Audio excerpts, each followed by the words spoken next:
El mito de El Dorado, la locura y la perdición de los conquistadores españoles, los ataques de los nativos, las luchas internas, la falta de comida y las duras condiciones del terreno causaron la muerte de cientos de españoles durante la búsqueda de una laguna inundada de oro. Pocas veces se habría visto un brillo más codicioso en los ojos de un hombre. Tras la conquista de Quito, Ecuador, que se suponía más rica que Cuzco pero no lo era, el cordobés Sebastián de Belalcázar tuvo noticia de una tierra más al norte llamada Cundinamarca, donde los reyes eran cubiertos con oro en polvo a su muerte para ofrendarlo a los dioses, naciendo allí la actual leyenda de El Dorado. Desnudaban al heredero y lo untaban con una liga pegajosa, y lo rociaban con oro en polvo, de manera que iba todo cubierto de este metal. Lo metían en la balsa, en la cual iba de pie, y a su alrededor depositaban un gran montón de oro y esmeraldas para que ofreciese a su dios. En la mayoría de los casos, los conquistadores eran aventureros que habían costeado su viaje con la venta de sus bienes en España. Viajaban al nuevo continente con la única ambición de hacerse ricos. El propio Cristóbal Colón, el primero de esta horda de buscadores de oro, menciona en su diario de a bordo 139 veces la palabra oro y tan solo cita a Dios 52 veces. Pocos tenían intención de regresar a España, elegir ser pobres en Panamá o ricos en Perú.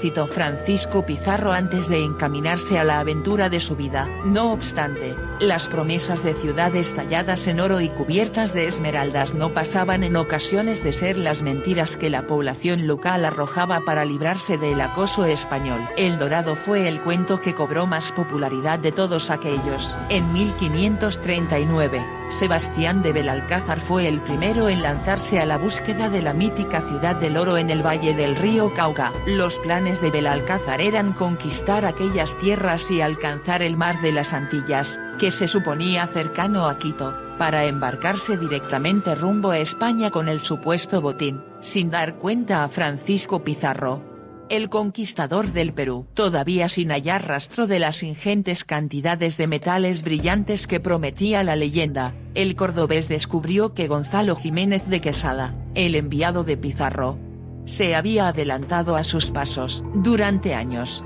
ambos conquistadores y el alemán Nicolás de Federman, procedente de Coro, Venezuela, se disputaron los derechos sobre aquellas tierras que, no en vano, permanecían pálidas de oro.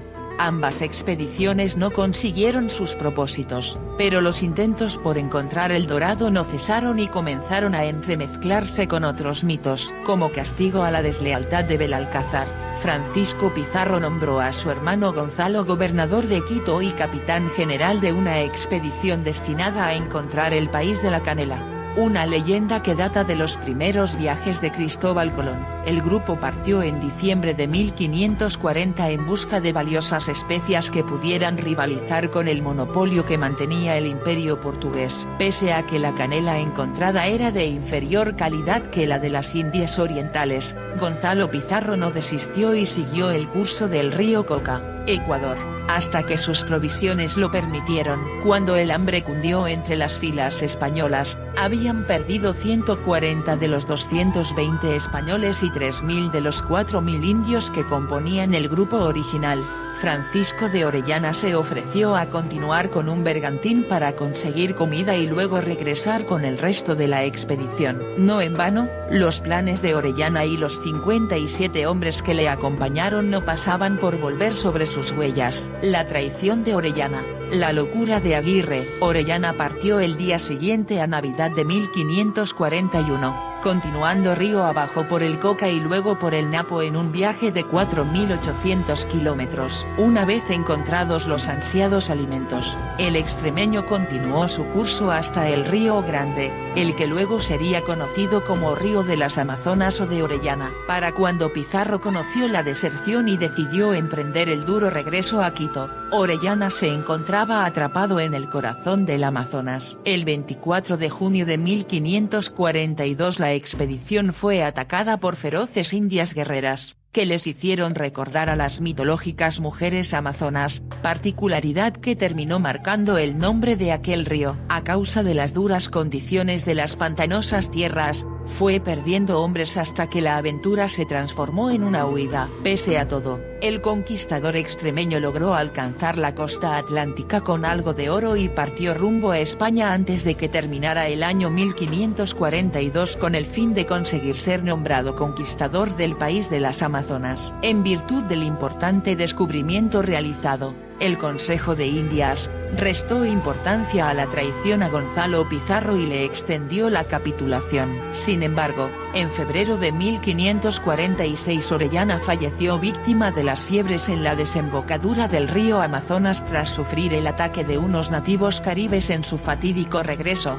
Si bien Orellana no tenía un objetivo claro y lo suyo era una aventura hacia lo desconocido, donde terminó engullido, la expedición de Pedro de Ursúa en 1560 perseguía un objetivo nítido: alcanzar El Dorado. Los 400 soldados que componían la misión de Ursúa habían sido reclutados en base a su valentía y experiencia en campañas anteriores, sin tener en cuenta su moral o su apego a la autoridad, lo que marcaría el inesperado futuro de la expedición. Los primeros meses de viaje por el río Amazonas no arrojaron resultado alguno, sembrando la locura entre los soldados. Ursúa finalmente fue asesinado a puñaladas la noche del 1 de enero de 1561, en un pueblo de indios de la provincia de Machífaro. El ideólogo de la conspiración fue el soldado Lope de Aguirre, quien ya tenía numerosos antecedentes en levantamientos e insurrecciones. Una cadena de asesinatos y sabotajes terminó entregando el poder a Lope de Aguirre,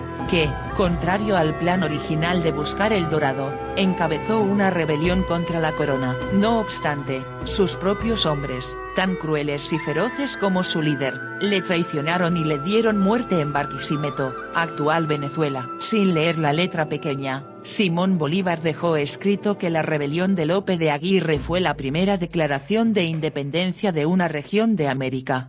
En 1570, Hernán Pérez de Quesada, hermano de Gonzalo Jiménez de Quesada, el enviado de Pizarro, financió un viaje con el único fin de capturar, vivo o muerto, el mito de El Dorado. Salió al frente con 300 españoles, 1500 indios, 300 caballos y 800 cerdos. 2 años después, a causa de las deserciones, el hambre y las luchas internas, regresó con los bolsillos vacíos y acompañado solo de 64 españoles, 4 indios y 18 caballos. La expedición fue uno de los más caros desastres registrados, y luego de un breve periodo de servicio en el comando de la frontera, Quesada se retiró a Suezca, Colombia, con lo que pudo salvar a duras penas su fortuna. Pero como si fuera una herencia familiar maldita, Antonio de Berrio, casado con una sobrina de Quesada, también emprendió la búsqueda del Valle del Oro. Lo hizo durante 3 expediciones, cada una más desastrosa que la anterior.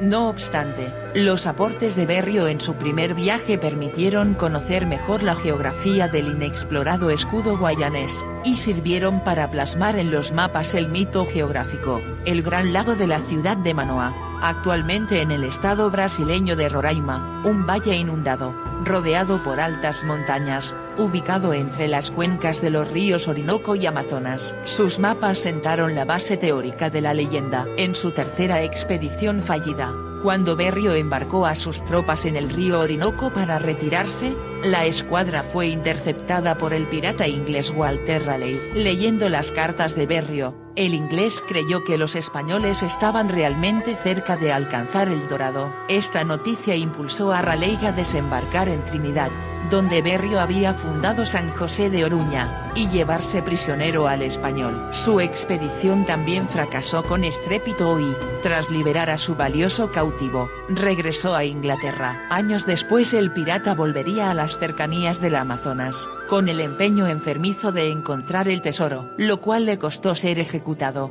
entre otras causas, por hostigar los territorios españoles cuando permanecía en pie la paz entre España e Inglaterra. ¿Existió El Dorado? En la realidad, la leyenda de El Dorado y las acometidas por encontrar el tesoro no cesaron hasta avanzado el siglo XVIII, cuando los estudios cartográficos cercaron el mito y lo redujeron a una realidad menos fabulosa y lucrativa. La base histórica del mito de El Dorado tiene probablemente su origen en la ceremonia para investir a los nuevos caciques en la laguna de Guatavita, Colombia. Según los cronistas, cuando moría el cacique de Guatavita, su sucesor era ungido con una masa pegajosa de tierra mezclada con oro en polvo y trasladado al centro de la laguna, donde debía arrojar piezas de oro y esmeraldas como ofrenda. Sin embargo, este ritual ya se había dejado de efectuar en la época de la conquista, tras la pérdida de autonomía que sufrió Guatavita a manos de otras tribus de la región. La creencia de que la laguna estaba llena de oro debido a las ofrendas motivó a muchos colonizadores, empezando por los españoles, a intentar vaciar el agua de la laguna. También la ciudad de Manoá, en el estado brasileño de Roraima, que citó Antonio de Berrio en sus mapas, se baraja como otro posible origen del mito, al menos, con gran seguridad, el que persiguió Orellana en su travesía interminable. Cuéntanos en los comentarios qué opinas al respecto. Espero les haya gustado este vídeo amigos. Si es así suscríbete, deja tu like y activa la campana para más vídeos de este tipo.